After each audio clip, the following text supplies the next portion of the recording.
जय मैथिल जय मिथिला। आइ हम मिताजा बजै छी, अहाँ सब ला एकटा भगवान के आरती लऽ के आयल छी।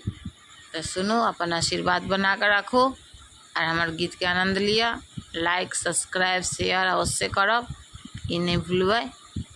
बहुत हमरा जरूरत है अहाँ सबके सब्सक्राइब के, ते द्वारा अवश्य करब। उतारिला आरती हो राधे प्यारी, उतारिला आरती हो राधे प्यारी। सोना के झाड़ी में निर्मल गंगा जल, सोना के झाड़ी में निर्मल गंगा जल। पखारिला चरना हो राधे प्यारी, पखारिला चरण हो राधे प्यारी। उतारिला आरती हो राधे प्यारी।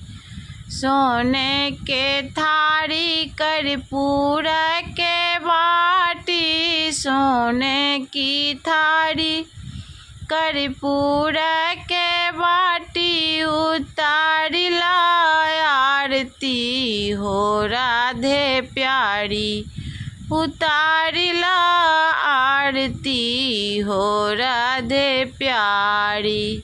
सोने के थारी 56 फल नेवा, सोने की थारी 56 फल नेवा। लगाइला भोगो हे राधे प्यारी, लगाइले भोगो हे राधे प्यारी। उतारिला आरती ओ राधे प्यारी।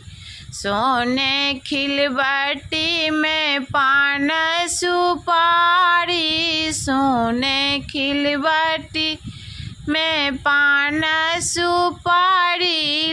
रंगाइला ठोरो ओ राधे प्यारी, रंगाइले ठोरो ए राधे प्यारी। उतारिला आरती ओ राधे प्यारी। सोने के चौकी पर साजल बिछाना, सोने की चौकी पर साजल बिछाना। मचाइला धूमा ओ राधे प्यारी, मचाइला धूमा ए राधे प्यारी। उतारिला आरती ओ राधे प्यारी। नमस्कार।